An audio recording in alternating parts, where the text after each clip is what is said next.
जय श्री कृष्णा।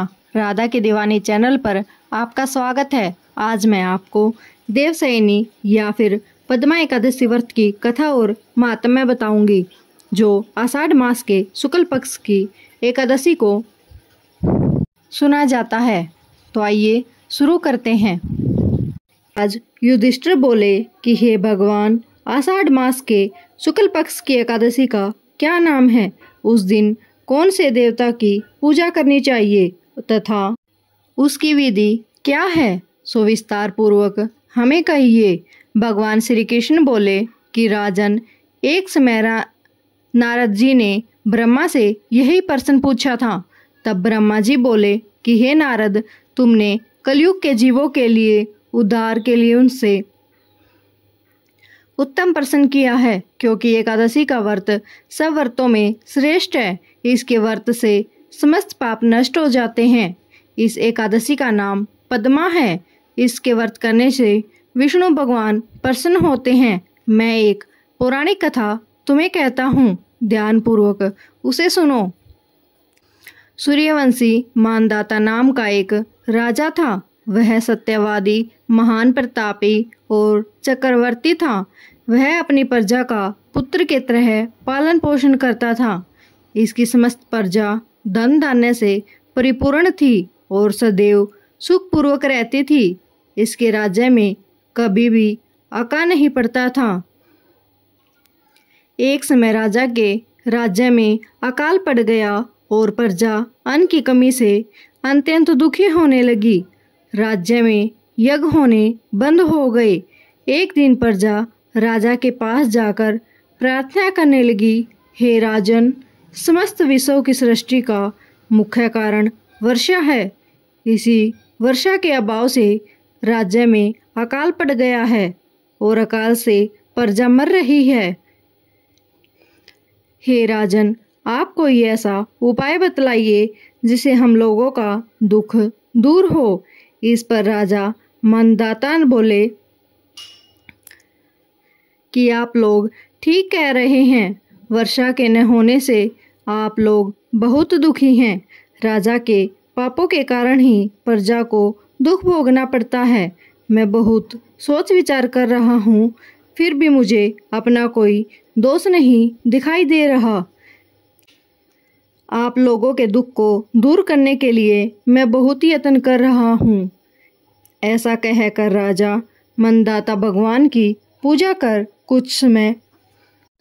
कुछ प्रमुख व्यक्तियों को साथ लेकर वन को चल दिए। वहां पर ऋषियों के आश्रम में घूमते घूमते अंत में ब्रह्मा के पुत्र अंगिरा ऋषि के आश्रम पर पहुंचा।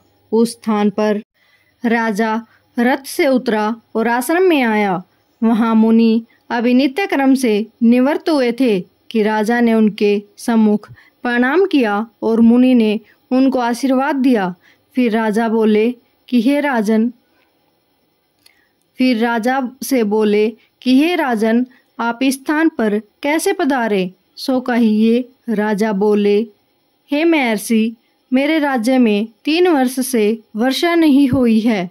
इसे अकाल पड़ गया है और प्रजा दुख भोग रही है।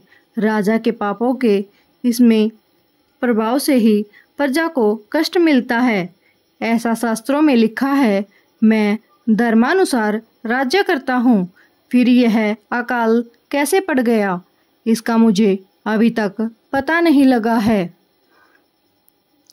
अब मैं आपके पास इसी संदेह की निवृत्ति के लिए आया हूँ। आप कृपा कर मेरे इस संदेह को दूर कीजिए और प्रजा के कष्ट को दूर करने के लिए कोई उपाय बताइए।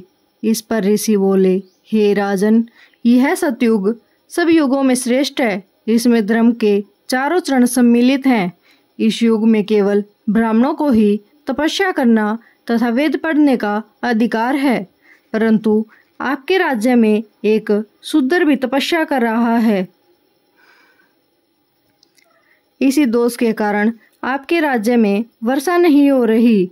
यदि आप प्रजा का भला चाहते हो तो उस शूद्र को मार दीजिए। इस पर राजा बोले, हे मुनीश्वर, मैं उस निरपराध तपस्या करने वाले शूद्र को नहीं मार सकता। आप इस दोष से छूटने का कोई अन्य उपाय बतलाइए। तब ऋषि बोले कि हे राजन, यदि तुम ऐसा ही चाहते हो तो आषाढ़ मास के शुक्ल पक्ष की पद्मा नाम की एकादशी का विधि पूर्वक व्रत करो। इस व्रत के प्रभाव से तुम्हारे राज्य में वर्षा होगी और प्रजा सुख भोगेगी, क्योंकि इस एकादशी का व्रत सिद्धियों को प्रदान करने वाला है और उपद्रव को शांत करने वाला है। मुनि के इन वचनों को सुनकर राजा अपने नगर को वापिस आया और विधि पूर्वक पद्मा एकादशी का व्रत किया। इस व्रत के प्रभाव से राज्य में वर्षा हुई और मनुष्यों को सुख पहुंचा। इस एकादशी को देवशयनी एकादशी भी कहते हैं। इस व्रत के करने से भगवान विष्णु प्रसन्न होते हैं। अतः मोक्ष की इच्छा रखने वाले मनुष्यों को एकादशी का व्रत करना चाहिए। चातुर्मास्य व्रत भी इसी एकादशी के व्रत से शुरू किया जाता है। यह थी देवशयनी एकादशी की कथा। आपको कैसी लगी कमेंट में ज़रूर बताएं।